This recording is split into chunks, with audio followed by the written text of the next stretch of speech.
Hi, welcome back to Cooking with Mrs. Thompson. I'm Karen Thompson, a former food service dietitian director and retired family and consumer science teacher and cook.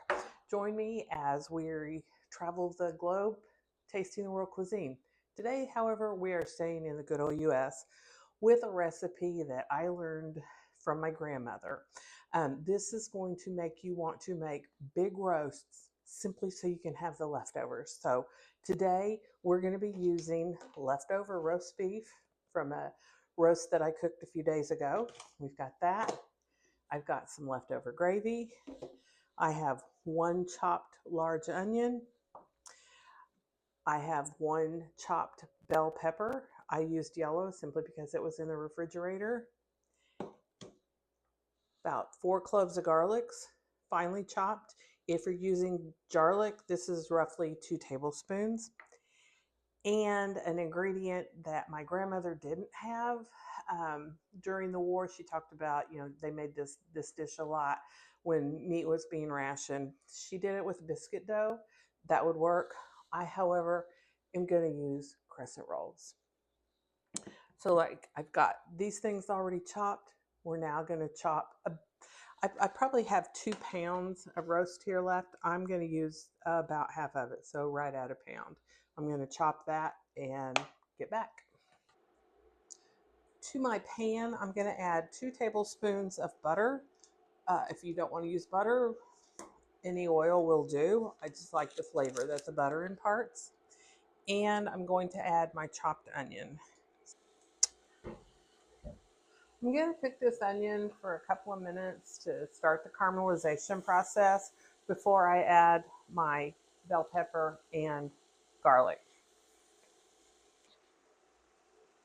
If you want your onions to caramelize a little faster, put in a teaspoon of sugar. It's not going to affect the taste. It will not make it sweet.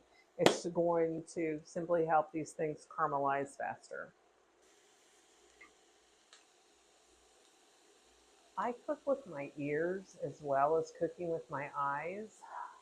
The liquid that came out of the onions is now gone and the sound is changing.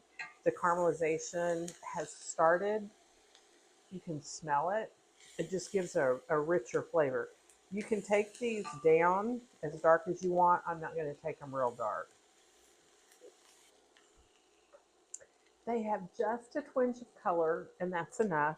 So I'm going to go ahead and add my pepper and my garlic and cook for just, I don't know, a minute or two. Not long. The pepper doesn't take long. Garlic will burn quickly, so be sure and keep everything moving in your pan. To this, I'm going to add my meat. Everything's cooked about, I don't know, a minute. The peppers are still quite crunchy, but that's okay. I'm going to go ahead and add my meat now.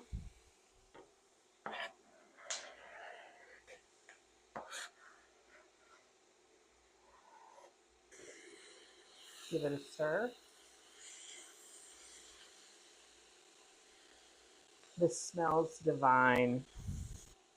I'm going to add just enough gravy to kind of moisten it.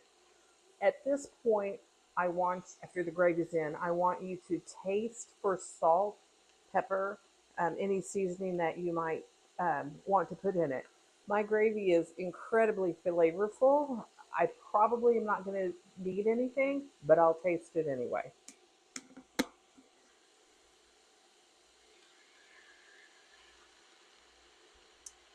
So I used maybe 3/4 of a cup.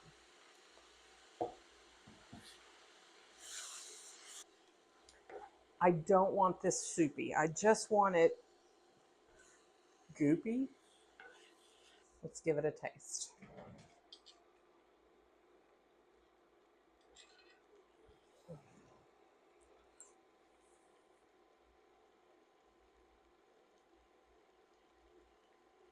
Perfect. I don't think it needs anything.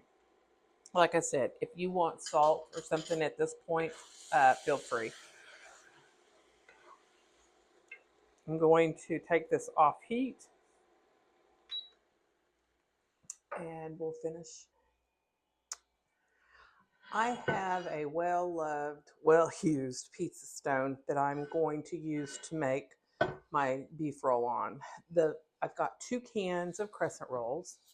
The first one I'm going to put into a rectangle and pinch together. The second one, I'll show you in just a second. So the first crescent roll, I simply put directly on my stone. I'm trying to pinch the edges together. I didn't know they made crescent rolls. They're calling them rounds and they're in strips. Learn something new every day. So I have a base and I'll show you the other. The second can, I'm breaking into their individual strips, unrolling,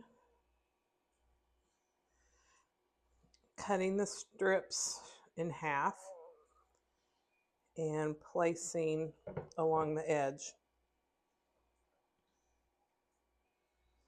I'm not sure if I like the strips better or the traditional quarter, half a rectangle. These are a little bit different, but it will be fine. Now I'm going to place my meat mixture right down the center.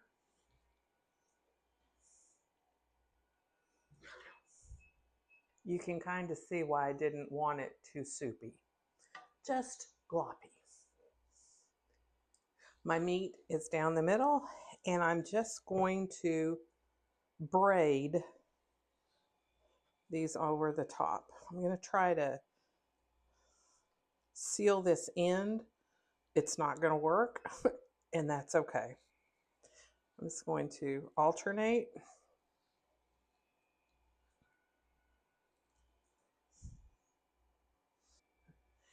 And remember, we're not fancy chefs, but it looks a little fancy.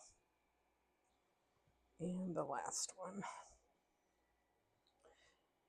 I'm sure in the cooking, we're going to lose some of it, but you know what? That's okay. It'll still taste good. I'm going to pop this into a 375-degree oven, and then we'll be ready. Both of my microphones went dead, so I hope you can hear me if you're noticing a little bit of a difference in the sound. So we took company-worthy meatloaf, or company-worthy roast, and we made company-worthy leftovers. Doesn't that look amazing? Just pulled it out of the oven. It was in at 375 for about 14 minutes. I'm going to go ahead and cut it. Oh look, even the first piece looks good. I heated up the rest of the gravy. A little drizzle of that on there. And let's give it a try.